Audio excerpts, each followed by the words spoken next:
Hey guys, Sam Loose here. Thanks so much for checking the video out. I want to show you a trick here, which is using a plugin for something that is not entirely meant to do. I'm going to use a delay plugin, and I'm going to use it as kind of a compressor, a crusher, tape simulator, soft clipper, one of those. I'm not entirely sure what it's doing. It's using the stock delay within Logic Pro. Let's check it out.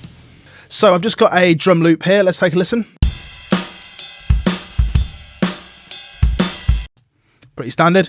So I'm going to copy this over a couple of times just so I've got it, and this is going to become apparent in just a moment. I'm just going to use the standard tape delay that comes stock in Logic.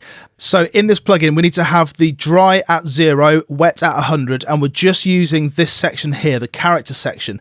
You'll see the clip threshold. This is the important one. So feedback I'm actually going to bring down all the way to 0 because that's just dealing with the actual delays. We don't want any actual delays.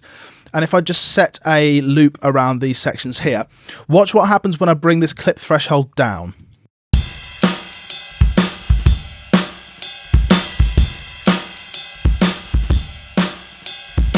We start getting some really interesting distortion. Let's bring it down all the way. Really breaking up there. So you can do a couple of things with this. You can take out the lows, you can take out the highs.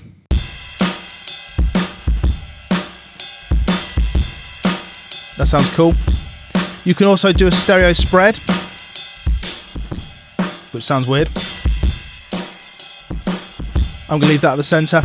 You can make it, the tape head, you can put it to diffuse, which is going to be like a slightly dirtier sound. Not quite as transient rich. Clean. Sort of smearing things a little bit. I'm going to leave it on clean for now. But what I want to do is use this in collaboration with the original track. Now, what you can't do with this is you can't put it on a bus or anything like that because it's actually got a delay on it. But what we can do is take this tone that we've got now. We've got a sound that we like. I'm going to select all of these and just bring my locator markers a little bit further on and press Command and B. And that's going to bounce this in place. So if you've got a beat that you like and you're not going to change anymore, you can bounce this in place. I'm going to leave the source where it is and just put this on a new track. Go OK. And call this compressed. Now, as it's a delay, this is not going to be lined up. So we're going to have to bring this original back in line with this one. Simple as that. And then we're going to play this. And I'm just going to bring it up underneath the original version.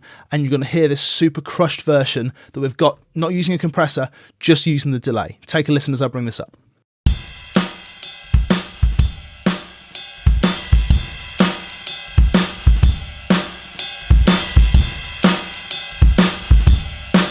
Take it out.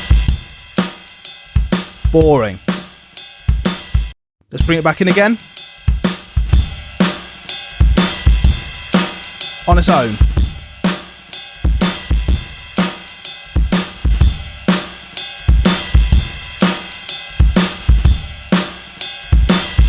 Super cool way of using a plugin that it's not designed to do that just normal saturation on its own, but because we can then bounce it in place, we can bring it in underneath the original track. Now, it's not going to work if you're trying to do this in real time because it's delay, you know, it's not going to happen.